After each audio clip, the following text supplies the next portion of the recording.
मुझे भी टेंशन आ गया था, लिखूंगा कौन पढ़ेगा। चाणक्य कोई ऐसा कोई पहला कोई व्यक्ति नहीं है जिसके ऊपर किसी ने लिखा नहीं है। 4.5 साल लगे। अब मैं एक किताब 1 महीने में लिख सकता हूँ। क्या बात है। क्रिकेट पहली बार आप बैट पकड़ो तो कुछ नहीं है, कोच लगता है, वो लगता है, बट एक बार आपके बल्ला एकदम आ गया तो you can play in any format. Test cricket, T20, one day. तो कहना मतलब क्या है, शुरुआत वाला प्रॉब्लम है, स्टार्टिंग प्रॉब्लम है, सबको होता है, but once you are in the flow then God's take over the writing part of it. So beautiful. देखो, अगर आपके पास स्पिरिचुअल बेस नहीं होगा तो आपको घर में और बाहर जो काम में जो ऊर्जा लगती है, एनर्जी, वो भी नहीं मिलेगा।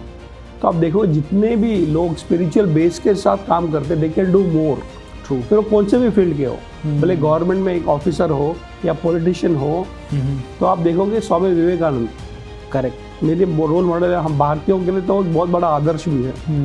उन्होंने टाटा को इंस्पायर किया टाटा ग्रुप ऑफ कंपनी शुरू करने के लिए। अच्छा। तो बहुत लोगों को ये पता नहीं है कि अगर आप कोई भी टाटा कंपनी में जाओ, उनका हिस्ट्री पढ़ो, वो सेम शिप में जो स्वामी विवेकानंद अमेरिका जा रहे थे, उसमें जमशेदजी टाटा भी जा रहे थे।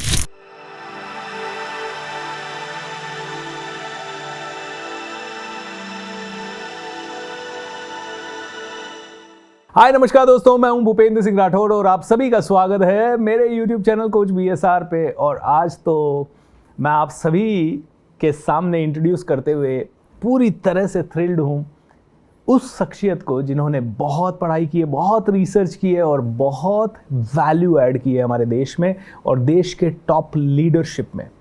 दोस्तों, इंटरव्यू शुरू करने से पहले मैं आप सभी से एक सवाल पूछना चाहता हूं। How many of you really want to lead the country? आप में से कितने लोग सच में कंट्री में नंबर 1 बनना चाहते हैं अपने अपने फील्ड में? आई नो कोई भी फील्ड हो सकता है, आप कहेंगे यस सर मुझे बनना है। दोस्तों, आपने एक गुरुदेव का नाम सुना होगा, चाणक्य के नाम से फेमस थे और उन्होंने एक छोटे से बच्चे को मगध का सम्राट बना दिया था, चंद्रगुप्त मौर्य।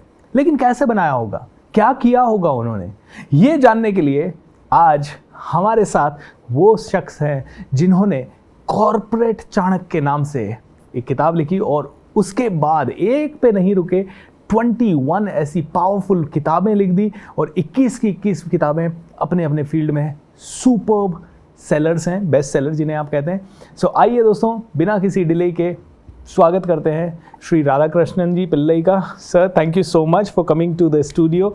एंड मैं आपको बताऊंगा कि जितना आपके बारे में सुना था उससे ज़्यादा हम्बल, उससे ज़्यादा पोलाइट और उससे ज़्यादा अच्छे इंसान आप मुझे लगे जब हम फर्स्ट फेस टू फेस मिल रहे हैं सर। इनफैक्ट मुझे बहुत अच्छा लग रहा है सर कि हाँ, you know there is a joke या फिर एक कहावत है, the moment you think you are humble actually lost your humility.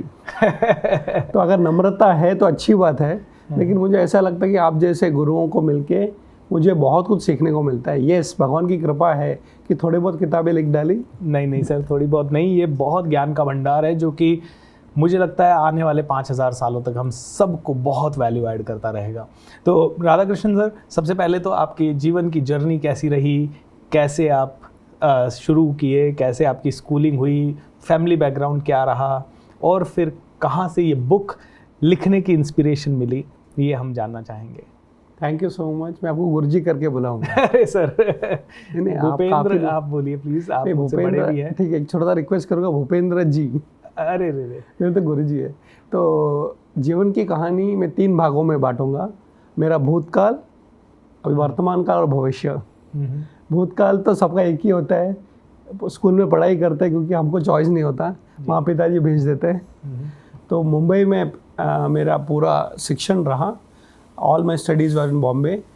और उसके बाद हमारे जैसे इंडियन कल्चर में है, हर घर में कहा जाता है बच्चा तुम्हारा फ्यूचर केवल पढ़ाई से होगा जी। तो मैं ये नहीं कहता कि मैं क्लास में नंबर 1 रहा, लेकिन मैं कभी बुरा स्टूडेंट भी नहीं रहा। तो कहना कि पास होके पढ़ाई वगैरह कर ली। फिर उस ज़माने में MBA बहुत बड़ा चीज़ होता था, बहुत सारी नौकरियाँ की और फिर जाके एक खुद का बिजनेस करने का मौका भी मिला। ओके। और वहाँ से मेरी जर्नी शुरू हुई, where I became an entrepreneur 23 years ago. अच्छा जी। और नौकरी के समय में मेरा बहुत अच्छा भाग्य रहा कि मैं बड़े बड़े ग्लैमरस इंडस्ट्री में काम कर चुका, जैसे म्यूज़िक इंडस्ट्री। अच्छा। जैसे बड़े बड़े उस ज़माने के या फिर आज के भी ज़माने के आप बोल सकते हो, जैसे AR रहमान जी है, उनका फर्स्ट म्यूज़िक एल्बम लॉन्च करना, जैसा रोजा करके जो उनका जो मूवी था, तो as part of that team. Wow, I did not know that. Cricket industry में काम किया, सचिन तेंदुलकर वगैरह उस टीम के साथ उस जनरेशन में काम किया। उसके बाद मैंने ज्वेलरी इंडस्ट्री में काम की। अच्छा, तो सोने की फैक्ट्रीज में काम करते थे। तो ये सब देख लिया तो ये था। डिफरेंट एक्सपोजर कैसे, मतलब how come this was so varied, मतलब मूवीज से इधर से इधर। देखिए, there is a saying that opportunities always come to you. Correct. So when the opportunity knocks your door, either you are sleeping inside or you are gone out. True. तो मेरे हिसाब से सबको कुछ ना कुछ अपॉर्चुनिटी मिलती है, लेकिन हम ज़्यादा सोचते हैं। सोचना चाहिए, लेकिन बहुत ज़्यादा सोचना नहीं चाहिए। एब्सोल्युटली। तो जब मैं म्यूज़िक इंडस्ट्री में था और मुझे मौका मिला कि मैं थोड़ा सा आगे बढ़ूं, एक क्रिकेट इंडस्ट्री में जाऊं या फिर म्यूज़िक इंडस्ट्री से लेके डायमंड इंडस्ट्री, ज्वेलरी इंडस्ट्री में जाऊं, तब दोस्तों ने कभी ऐसे बोल दिया कि अच्छा यहाँ पे नौकरी ट्राई करोगे क्या। और उस ज़माने में अच्छा चलो 7,000 मिल रहा है और यहाँ पे मुझे 15,000 मिल रहा है। जी। हाँ ही तो बोलना है। और हम हमेशा सोचते हैं कि हम इंटरव्यू पास होंगे क्या। जी। मैं हमेशा कहता हूँ जाके तो देखो। Correct. And I was very fortunate that सब जगह, even though I did not have experience. जैसे एक मेरे को अभी भी उदाहरण याद है कि जब मैं ज्वेलरी इंडस्ट्री में गया, I used to manage a complete plant of 800 workers. Oh wow. तो मेरा इंटरव्यू में फाइनल राउंड में 2-3 जन थे और मुझे ऐसा लगा कि शायद मुझे नहीं मिलेगा। वेरी फ्रैंकली मुझे नहीं मिला जिस पोस्ट के लिए मैंने अप्लाई किया था। अच्छा। बट फिर भी एक फॉलोअप होता है ना कि मुझे मिलेगा नहीं मिलेगा। तो मुझे याद है जो हमारे CEO थे, उन्होंने मुझे बुलाया और कहा कि वो वैकेंसी तो नहीं है, वो भर गया, but would you like to take a new role. चलो ट्राई कर लेते हैं। ओके। और वो तो एक छोटा सा मार्केटिंग का रोल था, पूरा फैक्ट्री मैनेज करोगे। अभी उनको भी पता है कि मेरे पास ना एक्सपीरियंस है ना मुझे भी पता था, लेकिन ट्राई करने में क्या जाता है। जी। सो इसी तरह सब इंडस्ट्रीज में आई बीन फॉर्चुनेट दैट अच्छे बॉसेस मिले। देखो, याद रखिएगा कि ज़िंदगी में आपको प्रयत्न करना है, लेकिन अगर मार्गदर्शक अच्छा मिल जाए। True. I been very fortunate, जहाँ पे भी मैंने काम किया, आपको भी अनुभव होगा। और जितने भी लोग काम करते हैं, योर बॉस, मैं तो बॉस भी नहीं बोलूँगा, मेंटर्स बोलूँगा उनको, अगर अच्छे मिल जाए तो आप उस फील्ड में शाइन कर सकते हो। बहुत ज़्यादा सीखने को मिलता है सर। मुझे कोलगेट पामोलिव में ऐसे ही एक एक्सटर्नल का रोल करने का मिला था। मैं पेरोल पे नहीं था, लेकिन रोहित जायसवाल जी करके एक बॉस थे, इतने स्ट्रिक्ट थे। मैं पहले दिन ना दिल्ली से रात भर ट्रैवल करके, मेरा पहला जॉब था, रात भर ट्रैवल किया तो थक गया। सुबह उठा, नहा धो के लंच के बाद गया, तो उन्होंने तो जाते ही डांट दिया, बोले ये कौन सा टाइम है ऑफिस आने का। मुझे बड़ा बुरा लगा, मैंने कहा, मैं डर भी गया, कांपने भी लगा सर। और उन्होंने कहा कि अब से आदत डाल लो, ये नहीं चलेगा कि रात को ट्रैवल कर रहे थे तो सुबह 4 बजे, दोपहर में 4 बजे आओगे, रात को बस में सोने की आदत डाल लो। जब उन्होंने ये कहा तो बड़ा डर लगा, लेकिन आज जब मैं पीछे पलट के देखता हूँ तो मेरी ट्रेनिंग जर्नी में वो इतना काम आ रहा है सर, कि कई बार रात भर ट्रैवल करते हैं और दिन भर जाके सेशन देना है। And it really was a blessing. And उनको इतना ग्रो करते हुए देखा मैंने, और उनके अंडर में बहुत सीखा। So nice sir, thank you so much for sharing that. तो राधाकृष्ण सर, गुरुकुल एजुकेशन या फिर हमारी नॉर्मल एजुकेशन, दोनों में से कौन सी आपको सबसे ज़्यादा पसंद है? और ये सवाल मैं आपसे इसलिए पूछ रहा हूँ क्योंकि आप केरला के गुरुकुल में गए थे और वहाँ से आपने एक संस्कृत की या आगे की एक एजुकेशन ली। सो वो एक्सपीरियंस आप शेयर करेंगे, and how can we cultivate this gurukul education? बहुत अच्छा सवाल पूछा आपने कि मॉडर्न एजुकेशन जो है और गुरुकुल एजुकेशन, दोनों में which is the better one. True. मैं तो कहता हूँ दिस वर्सेस दैट, दोनों का कॉम्बिनेशन कर लो। So true. तो आपने देखा होगा कि मैं ऑलरेडी MBA कर चुका हूँ जी, अब बहुत सारे मार्केटिंग के कोर्सेज कर चुका हूँ, लेकिन गुरुकुल में जाने के बाद ये समझा मुझे कि दोनों भी अच्छे हैं। दोनों के तरीके अलग है, दोनों के एटीट्यूड अलग है। तो गुरुकुल में जाने के बाद मुझे भारत का जो भूतकाल है उसका सारा नॉलेज मिला, और मॉडर्न एजुकेशन में मुझे लेटेस्ट एंड फ्यूचरिस्टिक एजुकेशन मिले। ऑसम। हाँ, तो मैं ये नहीं कहता विच इज़ बेटर। देखो, स्वामी विवेकानंद जी कहते थे east and west, old and new, दोनों का संगम होना जरूरी है। बिल्कुल बिल्कुल। तो मुझे लगता है कि दोनों सिस्टम में प्लस एंड माइनसेस है। करेक्ट। फॉर एग्जाम्पल, जो सिर्फ गुरुकुल में पढ़ते हैं, आजकल मैंने देखा है मॉडर्न गुरुकुल्स, तो शायद वहाँ से आप निकल के केवल एक अर्चक, एक पुजारी, एक आचार्य बन जाते हो। करेक्ट। और आजकल वहाँ पे भी कंप्यूटर्स, लैपटॉप्स आ गए हैं, तो उनको भी मॉडर्न टेक्नोलॉजी की ज़रूरत है जी। और मॉडर्न टेक्नोलॉजी में जो काम करते हैं, जैसे आर्टिफिशियल इंटेलिजेंस है, उनको भी स्पिरिचुअलिटी की ज़रूरत है। So I think the education system जो मुझे मिला it was a combination of both, और दोनों से फायदा होता है। करेक्ट। तो सर आप गुरुकुल में गए, सीखने के लिए गए, केरला गए, तो मम्मी पापा ने कुछ कहा नहीं, या मम्मी पापा की परमिशन के कारण वहाँ आप गए, या वो चाहते थे कि आप गए, या आपके मन से गए? अभी एक बात बताऊंगा, मैं गुरुकुल जाने के टाइम मुझे मम्मी पापा का आशीर्वाद था जी, और मेरी बीवी का परमिशन था। अच्छा, मैरिज के बाद आप केरला, यही दोस्तों मुंबई में रहते हैं सर, तो मुंबई में लोग जाते हैं, बाहर से आते हैं, और सर मुंबई से केरला गए। जी, मुझे अभी भी याद है जब मैंने फ़ोन किया था जी, डॉक्टर गंगाधर नायर जो हमारे गुरुकुल में थे, तो उनको विश्वास ही नहीं हुआ कि कोई बॉम्बे से गांव में आके पढ़ाई करेगा। ओके। तो 2 बार फॉलोअप किया, तो और उन्होंने मुझे टेलीफोनिक इंटरव्यू लिया। बोला क्यों आना चाहते हो जी, तुम्हारा रीज़न क्या है, क्या काम है? तो बोला कि चाणक्य ओरिजिनल संस्कृत में पढ़ना है, और बॉम्बे जैसे माया नगरी में ऐसे अच्छे गुरु नहीं मिलते। आपके बारे में पता चला, एंड जब मैं वहाँ गया मुझे अभी भी याद है, 1 टीचर 1 स्टूडेंट, पूरा कोर्स मेरे लिए बनाया गया। My goodness. बोलते हैं वो तो एकदम आश्चर्यचकित हो गए कि क्यों आ रहे हैं यहाँ पे। मैं बोला मुझे चाणक्य सूत्र सीखने हैं, अर्थशास्त्र सीखना है, कोई स्टूडेंट नहीं। और जब मैं वापस गया ख़त्म होने के बाद बॉम्बे आया, तो मुझे अभी भी याद है उन्हें कहा था कि मुझे विश्वास नहीं था कि तुम आओगे, क्योंकि फ़ोन में चर्चा करना, और उन्होंने मुझे एक कंडीशन रखी थी, तुम यहाँ पे 6 महीना रह कर जाओगे जी। तो आप सोचो, मैं ऑलरेडी बिजनेस कर रहा था, शादीशुदा था, परमिशन तो मिल गई। दिन में 18 घंटे पढ़ता था मैं। क्या बात है। 1 टीचर 1 स्टूडेंट, एंड भगवान की इतनी कृपा है, गुरुओं की इतनी कृपा है कि आज दुनिया भर में उस चाणक्य का एक प्रचार कर रहा हूँ। क्या बात है। दोस्तों आपने कुछ चीज़ें नोट कर लेना, क्योंकि इंटरव्यू को हम सुनते हैं, समझते हैं, हमें अच्छा भी लगता है, लेकिन हम कई बार नोट करना भूल जाते हैं।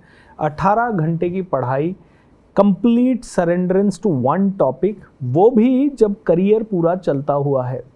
सफलता किसी भी इंसान को किसी भी फील्ड में ऐसे ही नहीं मिलती। आज ऐसे ही 21 किताबें आ नहीं गई। किताबों के लिए रिसर्च कितने घंटों का, अगर 21 किताबें सर ने लिखी है तो ये समझ लीजिए 21,000 या पता नहीं कितने अनगिनत, मैं तो अभी ऐसे ही बोल रहा हूँ, अनगिनत घंटे लगे होंगे, और उसके साथ साथ उनमें कंप्लीट इमर्शन लगा होगा। और आज उसका प्रताप ये है कि इंडिया के शायद बड़े से बड़े कंपनीज, बड़े से बड़े सीईओज, बड़े से बड़े डायरेक्टर्स, बड़े से बड़े यूनिवर्सिटीज़ एंड बड़े से बड़े उद्योगपति को सर ने कहीं ना कहीं आइदर एड्रेस किया होगा, ट्रेन किया होगा, कोच किया होगा। प्लस 22 से ज़्यादा कंट्रीज़ में आपके लेक्चर्स एंड सेमिनार्स हुए हैं इस एक सिंगल टॉपिक के ऊपर। एक चीज़ पकड़ लो, पूरी दुनिया सब कुछ दे देगी। जैसे शतरंज ने विश्वनाथ आनंद को, एंड बल्ले ने सचिन तेंदुलकर को सब कुछ दे दिया, सर को चाणक्य नीति ने सब कुछ दे दिया। तो सर चाणक्य ही क्यों? मैं कभी सोचता हूँ चाणक्य क्यों नहीं। हाँ, लेकिन उस समय चाणक्य मतलब कभी किसी ने सब्जेक्ट एकदम कैसे छेड़ा होगा। इट्स नॉट दैट कैजुअल की टॉक कि हर आदमी उसके बारे में बात कर रहा है। जैसे सचिन तेंदुलकर हर आदमी बात कर रहा है, तो व्हाई नॉट ऐसे पॉपुलर लोग जो अभी चल रहे थे। और चाणक्य, तो कहाँ से ये इंस्पिरेशन मिली, क्यों इस इंस्पिरेशन को आपने लिया, एंड कैसे ये शुरुआत हुआ सर? होता क्या है कि भारतीय संस्कृति में चाणक्य ऐसे व्यक्ति है जिसके बारे में सबने सुना है।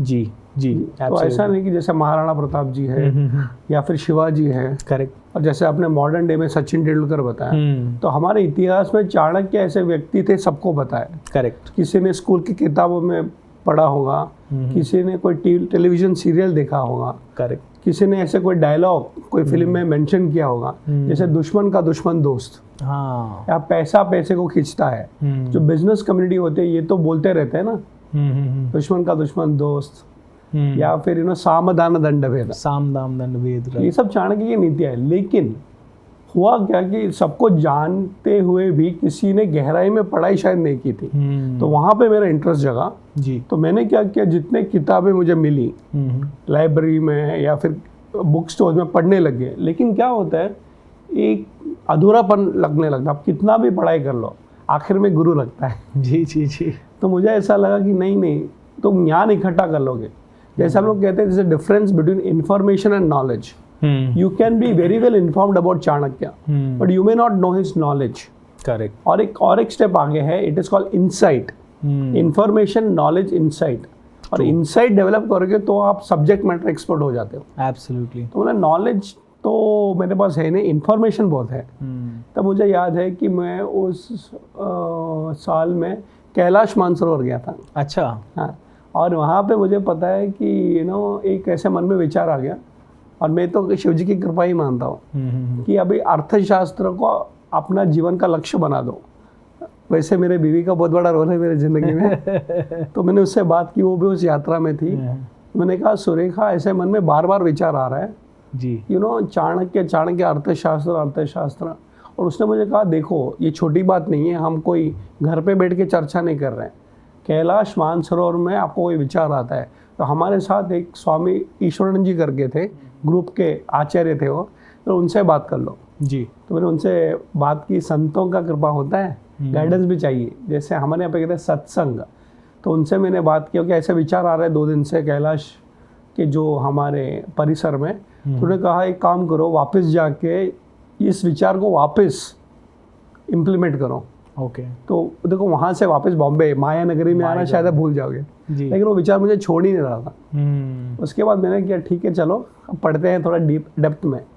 दोस्तों ये कहते हैं कि आप चोजन वन हो, आपको चुना जाता है, और अगर चुना जाता है या नहीं चुना जाता, इसका सबसे बड़ा अगर आपको ये समझना है कि क्या आप चुने गए हो, तो वो ये एग्जाम्पल से आप समझ सकते हो कि ये विचार हर जगह पे आपके माइंड में चल रहा है और छोड़ ही नहीं रहा है, आप चाह के भी उस चिंतन को।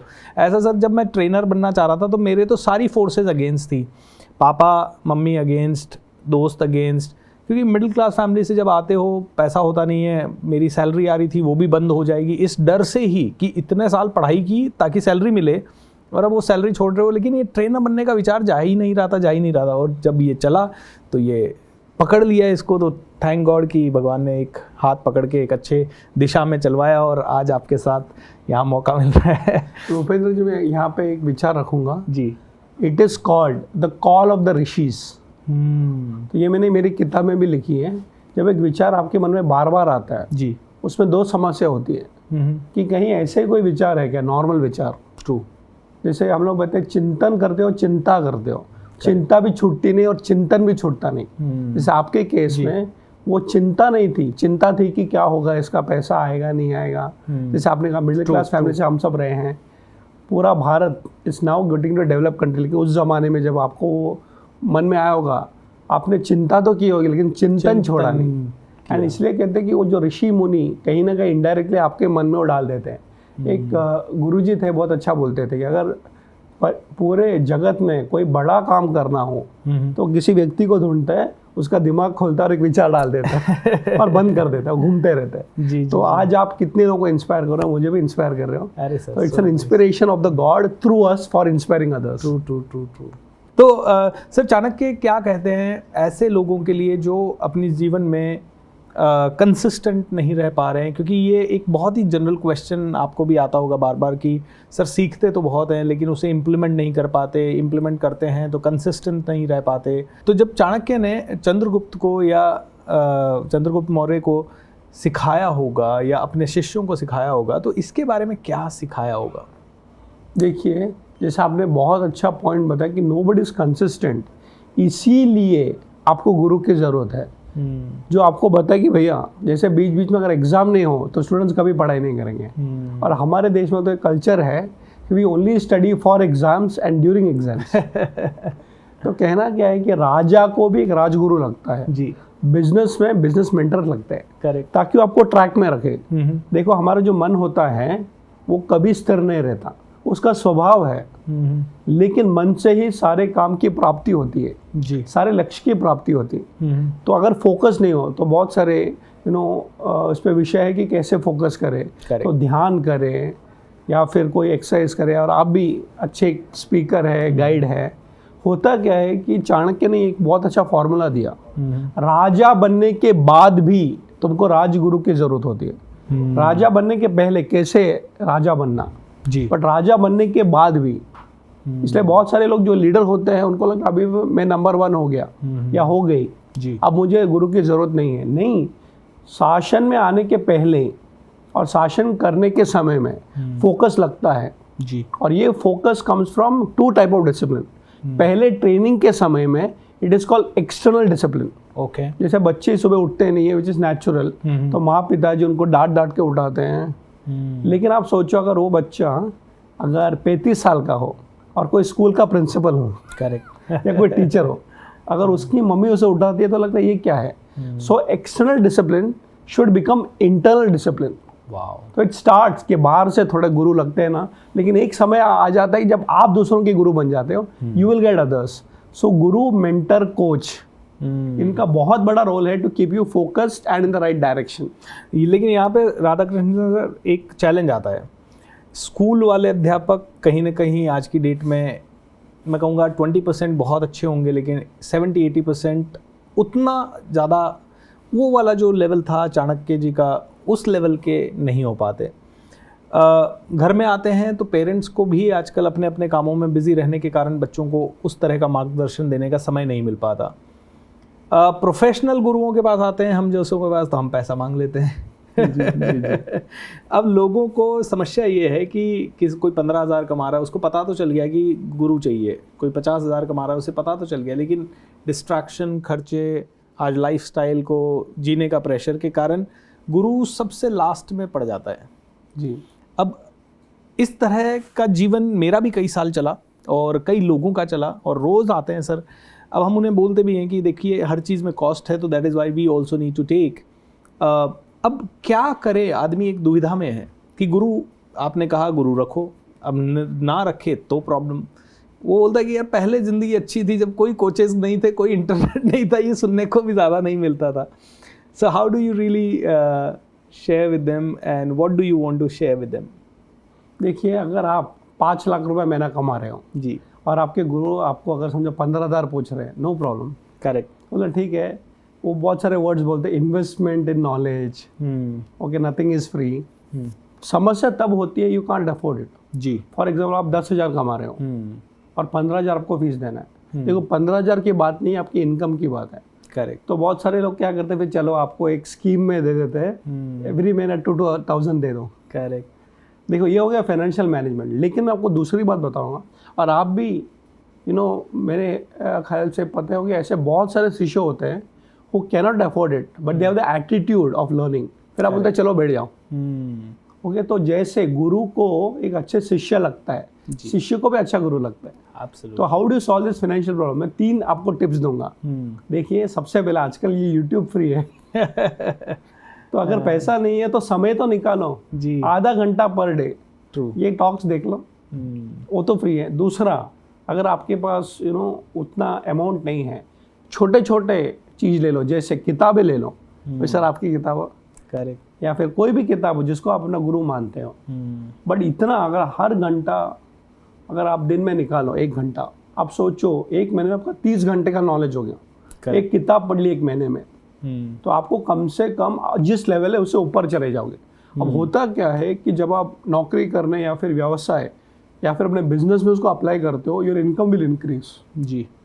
तो कुछ नहीं है तो फ्री में करो. देखो, knowledge is always free, the cost is for the time of the person. True. और आप भी अपने घर पे नहीं लेके जाते, आप भी उसको नेक्स्ट लेवल प्रमोशन. जी.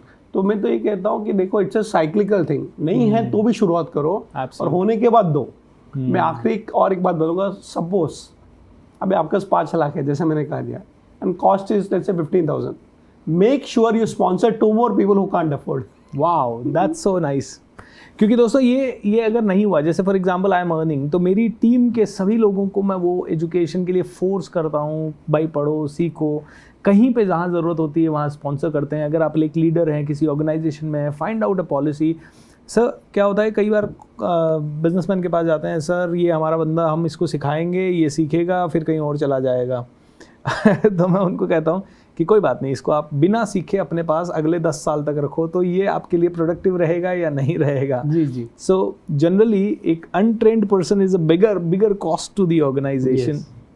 तो सर आप इतने सारे ऑर्गेनाइजेशंस में जाते हैं, इतने सारे लोगों से इंटरेक्ट करते हैं, इतनी सारी बुक्स आपकी बिकी हैं, एंड 21 बुक्स आपने लिख दिए एक के बाद एक. तो आप दिन भर बस पढ़ते और लिखते रहते हैं, यही मेजर वर्क रहता है, या you also meditate, you also go deeper into spirituality? कितना रोल स्पिरिचुअलिटी का है आपकी सक्सेस में? मैं तो कहता हूँ स्पिरिचुअलिटी इज द बेस, और बाकी सब जो है चलते रहेगा. जी. I'll tell you, दिन में 4-5 घंटे पढ़ाई करता हूँ, लिखता हूँ.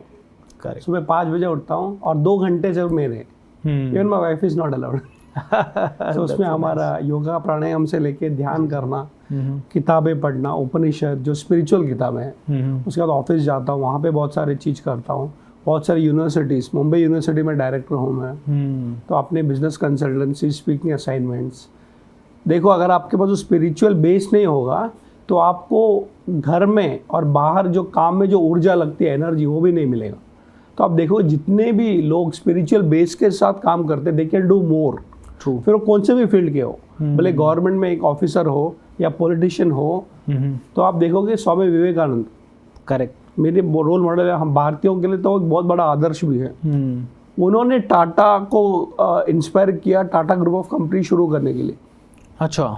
तो बहुत लोगों को ये पता नहीं है कि अगर आप कोई भी टाटा कंपनी में जाओ, उनका हिस्ट्री पढ़ो, वो सेम शिप में जो स्वामी विवेकानंद अमेरिका जा रहे थे, उसमें जमशेदजी टाटा भी जा रहे थे। अच्छा। हाँ, और जैसे हम बोलते हैं प्लेन में बैठे, तो प्लेन में क्या हो जाता है, 2 घंटे मिल जाते हैं साथ में। करेक्ट। तो नेक्स्ट टाइम आप अजमेर से बॉम्बे आओ तो हम साथ में एक ही प्लेन में आते हैं जी। लेकिन उस ज़माने में तो प्लेन नहीं था इतना पॉपुलर, तो शिप में जाते थे और वो तो महीने लग जाते थे। तो दिन रात जमशेदजी टाटा और स्वामी विवेकानंद चर्चा करते थे कि भारत का डेवलपमेंट कैसे करें। वाह। तो आप सोचो कि उनका जो ऊर्जा है, जो टाटा ग्रुप ऑफ कंपनी हम जो देख रहे हैं, it is one of the biggest companies in the world today. TCS में सिर्फ 6 लाख एम्प्लॉयज़ हैं। तो आप देखोगे तो आप सोचोगे कि कैसे होता है, एक ऊर्जा लगती है। अब मेरे बारे में कहो तो भगवान की कृपा है कि घर पे मेरे पिताजी आज भी 8 घंटा से 10 घंटा मेडिटेशन करते हैं, लिखते हैं रोज 88 years old, and he can sit down and meditate for 10 hours a day. अभी उनके आगे तो मैं 20 मिनट, आधा घंटा, 1 घंटा, 2 घंटा करता हूँ। अभी आप देखोगे 2 घंटा मेडिटेशन करते हो तो मतलब मेरा आदर्श तो मेरे से बड़ा है। वो भी किताबें लिखते हैं। क्या बात है। या of course he is not a professional writer, he was an engineer. लेकिन वो कहते हैं ना, जो पिताजी को नहीं मिला वो फेम मुझे मिल गया। करेक्ट। और आजकल तो ऐसे हो जाता है कि हम कभी कभी प्रोग्राम में साथ में जाते हैं, either he is the chief guest and I am in the audience, or I am the chief guest and he is in the audience. Oh my तो गॉड। मैं कहता हूँ ईश्वर कृपा, माता पिता का कृपा एंड स्पिरिचुअल फाउंडेशन, उसके बाद आप कुछ भी कर सकते हो और सब में आपको सक्सेस भगवान की कृपा से आएगा। और ये मत भूलिएगा कि मैं शादीशुदा भी हूँ। So true. तो दोस्तों देखिए, स्पिरिचुअलिटी, मैं हमेशा इसको बोलता हूँ सर, फॉल बैक मैकेनिज्म तो वही है। आप कॉर्पोरेट में आपकी जॉब्स वगैरह चली गई, लास्ट में आपको स्ट्रेस, या तो आप डिप्रेशन में आओगे, और अगर आपके पास स्पिरिचुअल बेस है तो एटलीस्ट आप उसको डील कर पाओगे। क्योंकि जो रियल स्ट्रेंथ, हमारे पूर्वज भी कहते थे, कोई भी बुरा काम हो जाता था तो वो कहते थे हे राम, मतलब उनके मुंह से कभी नेगेटिव उस समय भी नहीं निकलता था, they always used to be positive. Fall back mechanism तो आपका स्पिरिचुअलिटी, मतलब ग्राउंड तो वही है, मतलब पेड़ से फल गिरा तो नीचे ही आना है, ज़मीन पे आना है। So we must take care of that ground दोस्तों। और सर, मैं भटक गया था एक बार, मतलब इन द सेंस कि पैसा कमाने की दौड़ में चले गए, और वैसे तो कॉर्पोरेट में तो छूट ही गया था स्पिरिचुअलिटी। पहले तो छोटे थे, गांव में रहते थे, शहर में रहते थे, अपने होम टाउन में, तो रोज़ नहाने के बाद मंदिर जाने का नियम था। फिर सिटी में आ गए, दिल्ली आ गए, फिर पुणे चले गए, छूट गया सर। फिर जब ट्रेनिंग में आया तो ट्रेनिंग में ये और ज़्यादा छूट गया, क्योंकि पहले 1-2 साल तो किया अच्छा, क्योंकि स्पिरिचुअल टीचर्स मिले। लेकिन जब कॉर्पोरेट ट्रेनिंग में चला गया और बिजनेस कोचिंग में चला गया तो मैंने कहा यार, अब ये तो, इससे तो अपन पैसा कमा नहीं पाएंगे, और पहले फ्री में करता था, कोई नहीं आता था। धीरे धीरे ये छूट गया सर। 17-18 में ये छूटा तो एक फॉल बैक भी आया ज़िंदगी में, एंड बिल्कुल बहुत लोन हो गए, बहुत चैलेंज। उस समय मैं वापस से अपने स्पिरिचुअल गुरुज़ के पास गया। उन्होंने कहा बेटा, इसको कभी नहीं छोड़ना है, न मेडिटेशन छोड़ना है, न तुझे सुबह जल्दी उठना छोड़ना है, न तुझे पढ़ना लिखना छोड़ना है, न ग्रैटिट्यूड में रहना छोड़ना है, न फॉरगिवनेस छोड़ना है। ये चीज़ें छोटी छोटी भले 5-5 मिनट कर लो, जैसे टाइम मिले वैसे कर लो, हफ्ते में 4 दिन कर लो, बट छोड़ना नहीं है। तब से सर एक छोटा सा प्रण लिया कि सुबह जल्दी उठेंगे, क्योंकि 5000 सालों के इतिहास में हर कोई जल्दी उठता था, सिर्फ अभी पिछले 100 सालों के या 50 सालों के इतिहास में हम लेट उठ रहे थे। और जैसे आपने कहा ना, सुबह 5 बजे उठ के 2 घंटे आपके, हम लोगों ने, तो मैं अकेला नहीं कर पाता था सर ये, तो मैं बहुत कोशिश की जल्दी उठने की, तो हर बार लेट होते थे, नहीं हो पाता था। तो मैंने एक ग्रुप बना दिया 50 लोगों का, और उस ग्रुप को नाम दे दिया कमांडो ग्रुप। मैंने कहा हम लोग 5 बजे उठ के मेंटल कमांडो बनेंगे। और आज हम लोग, वो कमांडो ग्रुप ऐसा फेमस हो गया कि फिर वो एक प्रोग्राम बन गया, एंड आज हर 3 महीने में वो एक बैच होता है 90 डेज़ तक का, and we charge very nominal for 90 days, but वो एक करीब 10,000 कमांडोज हमारे तैयार हो गए और उस चक्कर में 4 साल से मैं भी जल्दी उठना सीख गया। अब हर रोज़ जल्दी उठते हैं सर। कई सारे दर्शक, कई सारे लोग, इनफैक्ट मैं भी, बेस्ट सेलर बुक्स, जो बहुत बड़ी बुक्स, पावरफुल बुक्स जो आपने लिखी है वो लिखना चाहते हैं, राइट? एंड सही गाइडेंस, सही मार्गदर्शन नहीं मिल रहा। आज कई लोग कहते हैं हेलो आप बुक लिखनी है, हम आपको कोच कर देंगे, फटाफट लिख देंगे, बेस्ट सेलर बना देंगे, और लोग लिखते हैं। तो कुछ नहीं से तो बेटर वो है। But then what is your advice for writing a book, जिसको कि हम प्रैक्टिकली अपने जीवन में फॉलो करके कुछ अच्छा लिख सकें, जो कि पूरी दुनिया हमारे जाने के बाद भी पढ़ सके? ये आपने बहुत अच्छा विचार दिया। हमारे जाने के बाद भी हमारा ज्ञान और अनुभव नहीं जाना चाहिए। जी, मैं बोलता सब लोग किताब लिखो। कैसे लिखना मुझे पता नहीं है, ठीक है? तुम नहीं रहोगे, लेकिन तुम्हारा अनुभव छोड़ के जाओ। करेक्ट। चाणक्य जी ने वही किया, विवेकानंद ने वही किया, महात्मा गांधी जी ने वो किया। जितने भी बड़े बड़े लोग हैं दुनिया भर में किताब लिखते हैं। क्यों? क्योंकि उनको लगता है कि शायद मेरे बच्चे नहीं सुनेंगे, मेरे आजू बाजू वाले नहीं सुनेंगे। हो सकता है 100 साल के बाद कोई सुन ले और उसको जीवन में कोई प्रश्न का उत्तर मिल जाए मेरे जीवन से। अब किताब कैसे लिखना है, उसके ऊपर भी मैंने किताब लिख डाली। किताब, it's called how to write a book and make it a best seller. Workshops भी करता हूँ, maybe will have a separate session on that. लेकिन मैं आपको 3 टिप देता हूँ कैसे बुक लिखना है if you are a first time author. देखो, वो तो कहते हैं स्टार्टिंग प्रॉब्लम। कोई भी फील्ड में, अगर आप स्पोर्ट्स खेल रहे हो या पेंटिंग कर रहे हो या बिजनेस भी कर रहे हो, तो आपको स्टार्टिंग प्रॉब्लम तो होता ही है। तो if you get a Guru, best जी आपको गाइड करेगा। तो first thing, if you want to write a book, read a lot of books. Only a reader should become a writer. Correct. और आप suppose अगर आपको स्टोरी लिखनी है, उदाहरण के लिए, तो आप उसमें चूज करो, do want to write children stories, ठीक है? तो एक काम करो, एक लिस्ट बनाओ और 100 किताब चिल्ड्रन स्टोरीज पे पढ़ लो। तो फॉर एग्जाम्पल, मेरी जो रोल मॉडल है चिल्ड्रन स्टोरीज में, that is Sudha Murthy ji. I mean very fortunate to get personal guidance from her many times. और उनके साथ भी काफ़ी डिस्कशंस होता है। अभी सुधा मूर्ति को पढ़ लिया, कहीं रस्किन बॉन्ड को पढ़ लिया, तो आप देखो दुनिया भर के अलग अलग लैंग्वेजेस के, मैं मराठी में पढ़ता हूँ, हिंदी में पढ़ता हूँ, बंगाली में पढ़ता हूँ, तो मुझे ऐसा आइडियाज़ मिलते हैं आपको। इसका मतलब ये नहीं कि आप कॉपी करो। तो जैसे कि आपको इंजीनियर बनना है तो आप पहले पढ़ाई करते हो ना, उसके बाद प्रैक्टिकली देखते हो। तो first thing is read a lot of books before you become a writer. तो reading, research. Second thing, don't worry about whether the quality of the book will be so good. लोगों को सोचना है, लेकिन लिखना, ये जो शुरुआत में प्रॉब्लम होती है जी। तो हम कहते हैं एक छोटा सा एक्सपेरिमेंट कीजिए। Second tip, every day before you go to sleep 15 minute कम से कम 4 लाइन, हो सके तो 1 पेज लिखो। तो सिंपल प्रैक्टिस जो हमारे जनरेशन में छूट गया बिकॉज ऑफ मोबाइल रेवोल्यूशन, वो है डायरी राइटिंग। एब्सोल्युटली। तो एक डायरी ले लो, एक पन्ना लिखो, जैसे कि आज मैंने क्या सीखा, आज मेरा क्या अनुभव था। बहुत सारे लोग उस जमाने में जब डायरी लिखते थे, it was a stress buster. Correct. झगड़ा हो गया, ठीक है, तो लिख दिया। कुछ सीखा, वो लिख दिया। अब आप सोचो 30 दिन के बाद आपके 30 पेजेस है जी। Such a small tip. Third one, please discuss with already published authors. क्योंकि आपको लगता है कि मेरी किताब कौन पढ़ेगा, that is not your problem. Correct. और जैसे आप बहुत सारे ऑथर्स को मिलोगे तो एक और कैटेगरी आपके पास आ जाती है, दैट इज कॉल्ड पब्लिशर जी। एंड पब्लिशर कोई दुश्मन नहीं होता, वो आपका पार्टनर होता है। अगर उसके साथ बैठो, मेरे पास एक किताब का आइडिया है, मैं आपको एक इंटरेस्टिंग बात बताऊंगा।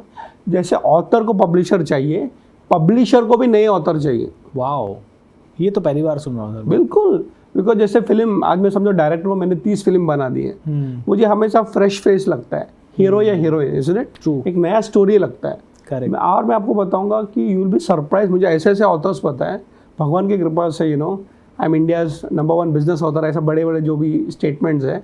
बट उसके बाद एक फ़ायदा हुआ कि I know many people in the author community, और ऐसे ऐसे लोग हैं जो गवर्नमेंट में इतने बड़े बड़े पोजीशन थे, वो रिज़ाइन करके फुल टाइम ऑथर बन गए। तो उनके फैमिली उनको बोल रहे थे, अरे भैया इतना अच्छा पगार है, ये सब। तो वो बोल रहे, इट इज़ नॉट कि मुझे कोई ऑथर बनना है, ज़्यादा पैसा कमा रहा हूँ। क्या बात है। In fact I tell you, India reads, अभी यहाँ पे लिटरेसी वाला प्रॉब्लम नहीं है। आप देखोगे गरीब से गरीब आदमी न्यूज़पेपर तो पढ़ लेता है। बिल्कुल। तो पढ़ाई का प्रॉब्लम नहीं है, पर प्रॉब्लम क्या हो रहा है, हम जितने पढ़ रहे हैं वो बाहर की किताबें ज़्यादा पढ़ रहे हैं। We require more Indian writers, the readers market is already ready. तो बहुत बड़ा प्रोसेस है, लेकिन कम से कम मन में इच्छा रखिएगा और उस जो थॉट है, विचार को छोड़िएगा नहीं you will be surprised your book can inspire generations to come. So true. And sir, to be very honest, I don't consider myself author. मैं 3 बुक्स लिख चुका हूँ और आज आपके श्री चरणों से, श्री कमलों से, कर कमलों से 4थी बुक का अनावरण हम करेंगे. देखिए, लेकिन 3 बुक हो चुका है, बोलते मैं ऑथर नहीं हूँ. नहीं sir, to be very honest, still मुझे नहीं लगता कि वो जो फाइन ट्यूनिंग जो आपकी बुक में मैं देखता हूँ और जो अच्छे और भी ऑथर्स हैं उनकी देखता हूँ, तो अभी भी लगता है कि, लेकिन मैं ये इसलिए भी बता रहा हूँ यहाँ पे कि दोस्तों, मैं जब है ना पहली बुक लिख रहा था तो मुझे पता था कि मैं नहीं हूँ अच्छा, लेकिन मुझे लिखनी है. और वो लिखने में आज 4थी आ रही है. अब वो कितनी अच्छी है वो तो मेरे ऑडियंस ही बता सकते हैं, लेकिन I don't feel that I am an author as of now. लेकिन फिर भी मुझे ये पता है कि मैंने जो सीखा है वो बुक में आ जाएगा, तो कल अगर मौत आ जाए तो भी वो जिंदा रहेगी मेरी thought. And the same thing sir is saying, right your book. आपकी एक स्टोरी, आपका एक एक्सपीरियंस, आपका एक थॉट प्रोसेस है. सर, एक आखिरी सवाल लेता हूँ आज के इस इंटरव्यू में कि अगर राधा कृष्णन पिल्लाई सर ऑथर नहीं होते, एजुकेटर नहीं होते, तो क्या होते? और राधा कृष्ण पिल्ले होते हैं. That's a very good. मैं सच बताऊं आपको, ये सब बहुत सारे जो मुखौटे ना, मास, जी. ऑथर हूँ, स्पीकर हूँ, ट्रेनर हूँ, टीचर हूँ, ठीक है, बट घर पे जाओगे तो याद रखना सब भूलना पड़ता है. पहले आप इंसान हो, और अगर अच्छा इंसान बनना है तो आप एक आध्यात्मिक साधक हो. You are a spiritual seeker. Awesome. बाकी ये सब आएगा जाएगा. लेट मी टेल यू, ये जो नंबर गेम है ना, थोड़ा ध्यान से सुनिएगा, it is very temporary. Correct. जो रिकॉर्ड जो होता है, सो फॉर एग्जाम्पल मैं अगर कहूँ मेरे पास आज 1 मिलियन फॉलोअर्स है, it's only matter of time, जो कल का जो बच्चा है उसके पास 10 मिलियन होगा. ट्रू. उसके बाद वाला जनरेशन के बाद मे बी 100 मिलियन होगा. I don't know, you never know. तो इस नंबर गेम जो क्रिकेट के फील्ड में है, records have been made only to be broken. तो अगर उसमें चलोगे तो आपको ईर्ष्या होगी, आपको कंपटीशन में आपकी तबीयत खराब हो जाएगी, एक स्ट्रेस आएगा. बिल्कुल. तो आप ना, जैसे आपने 4 किताब लिख दी, तो मुझे पता है कि आप में अभी और 40 आइडियाज और है. ट्रू. धीरे धीरे आ जाएगा, उसका भी समय होता है. लेकिन एक जो हमारे मन में, एंड मैं तो ये थोड़ा सा एजुकेशन सिस्टम को भी बोलूँगा, इसका जो प्रभाव है, we have been trained in competition not collaboration. And you can not collaborate in a system where you have been taught to be competitive. Correct. और कंपटीशन भी करना है तो अपने आप से करो. जी. जैसे आपके केस में भी होगा और मेरे केस में भी बताऊंगा. पहली किताब मुझे भी टेंशन आ गया था, लिखूंगा कौन पढ़ेगा. चाणक्य कोई ऐसा कोई पहला कोई व्यक्ति नहीं है जिसके ऊपर किसी ने लिखा नहीं है. 4.5 साल लगे. अब मैं एक किताब 1 महीने में लिख सकता हूँ. क्या बात है. क्रिकेट पहली बार आप बैट पकड़ो तो कुछ नहीं है, कोच लगता है, वो लगता है, बट एक बार आपके बल्ला एकदम आ गया तो you can play in any format. Test cricket, T20, one day.